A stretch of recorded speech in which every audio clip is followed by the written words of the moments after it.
First at 6:30, your local election headquarters has team coverage. The debates, the news conferences, the phone calls, the mailers, all those TV ads, it all comes down to this. I'm Shannon Heggie. I'm Mike Montecalvo. Today, the power is yours to decide who gets your vote. Let's start with the Rhode Island governor's race. There are 5 names on the ballot, but the big 2, incumbent Dan McKee seeking a full term and Republican Ashley Kalus, a political newcomer. Tim White begins our coverage at the Graduate Hotel in Providence. Tim? Rhode Island hasn't elected a Republican governor since Don Kucheri squeaked out a win 16 years ago. Ashley Kalus is hoping to end that drought today. Arriving at her Newport polling place minutes after it opened, Republican gubernatorial candidate Ashley Kalus making her final pitch to voters in the waning hours of the campaign.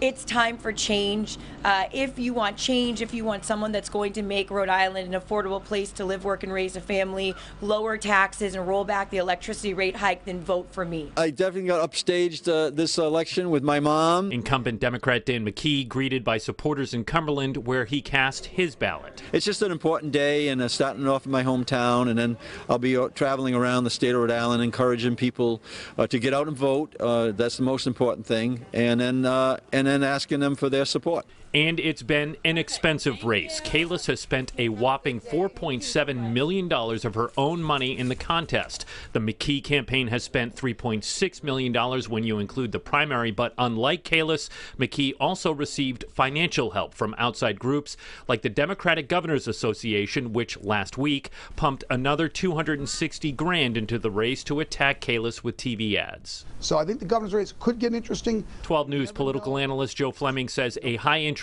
congressional race between Alan Fung and Seth Magaziner may play to Kalus's advantage. The problem that Democrats have this year is Dan McKee does extremely well based on polling in CD1 over CD2. There is not a lot of competitive races in CD1. There's not a lot of reasons to draw the voters out. Back inside the Graduate Hotel, second floor in the Capitol Ballroom. This room will undoubtedly look a lot different in a few hours. Polls close at 8 o'clock, and this is where the state Democratic Party will be gathering to watch the results. Tim White, 12 News.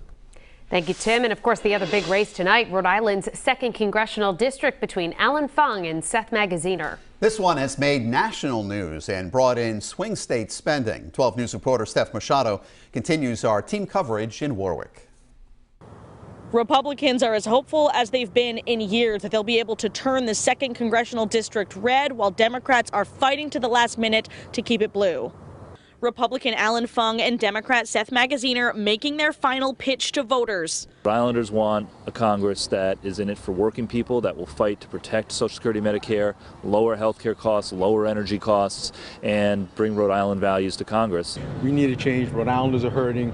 It's the same message that I've been focused on from day one. We've got to turn this economy around, this cost of living crisis that's hitting people, in their pockets every single day. The campaign to replace Jim Langevin in Congress has been fierce. Attack ads on the airwaves daily. Winter is coming, and it's going to be a cold one, but not as cold as Seth Magaziner. Fung's first vote would be for Kevin McCarthy as Speaker, who's determined to cut Social Security and pass a national abortion ban. Millions of dollars have poured into Rhode Island from outside groups, too. National attention on this race like you might normally see in a purple state. The candidates bringing in big names, Republican Chris Christie campaigning for Fung, and First Lady Jill Biden coming to Rhode Island to stump for Magaziner. 12 News political analyst Joe Fleming says all eyes will be on Rhode Island as the results come in. Right now it looks like the Republicans are going to take control of the House, but you're never sure what can happen on Election Day. Our polls close at 8 o'clock here. If we see Alan Fung winning comfortably, that might be a sign for the rest of the night on how the Republicans might do. Alan Fung will be taking in the returns at Twin Oaks in Cranston, of course, the city where he was once the mayor. Treasurer Magaziner will be with the rest of the Democrats at the Graduate in Providence. In Warwick, I'm Steph Machado, 12 News. Steph, thank you. And as far as turnout in Rhode Island goes so far, the Board of Elections says as of 6 p.m., more than 322,000 people have cast ballots, close to a 40% turnout. That includes people who voted by mail or early in person and those who have voted today. Again, polls are open until 8 p.m. And we haven't gotten updated turnout numbers from Massachusetts yet. There are a fair amount of people at the polls in Fall River earlier. Of course, Massachusetts voters will be choosing a new governor to succeed Charlie Baker, either Maura Healey or Jeff Deal. It's also a big race we're watching in southeastern Massachusetts. Bristol County Sheriff. Incumbent Thomas Hodgson's facing his first challenger in 12 years, Democrat Paul Heroux. 12 News reporter Matt Paddock takes a closer look at this contest. Matt? Tonight, voters will decide whether or not incumbent Thomas Hodgson should continue running the county's jails after 25 years, or if Attleboro Mayor Paul Heroux should replace him. Now, I spoke with both candidates today about how they're feeling heading into tonight's race. Voters across the country and here in southeastern Massachusetts taking to the polls today. It's the American dream. It's what we're here for. So this is our only opportunity.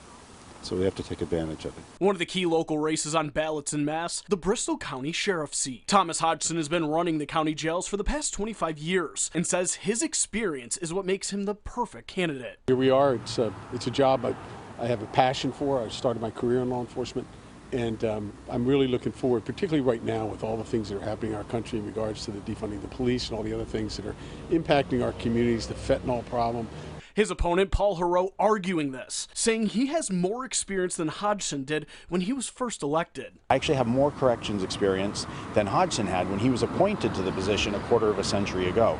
So he fancies himself as a law enforcement professional, but let's face it, he is a politician. Both Hodgson and Heroux say they don't have any nerves heading into tonight, but did share their final pitch to voters. My final pitch is, regardless of your party, come out and vote. This is the one opportunity we have to determine our destiny, to determine our future. You know, if I'm elected, I'm not going to be another sheriff for life. I'll go in for a maximum of 2 terms. It's a 6-year term, so no more than 12 years, improve the system, and then move on. That's how it should be. Heroux is the first challenger to run against Hodgson in 12 years. Reporting in studio, Matt Paddock, 12 News.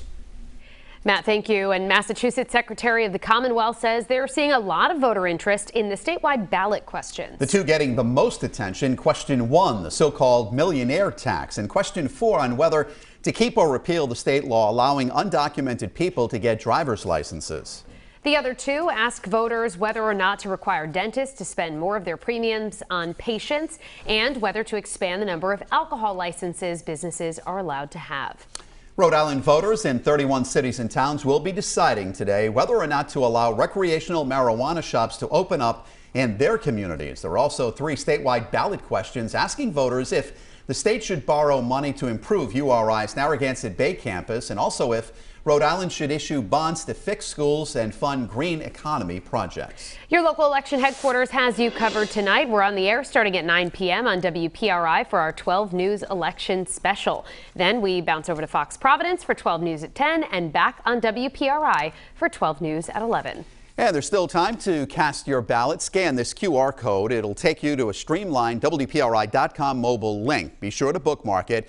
You can find out where you can vote, and when results come in tonight, you can get them right on your phone. It's all on WPRI.com and the 12 News app.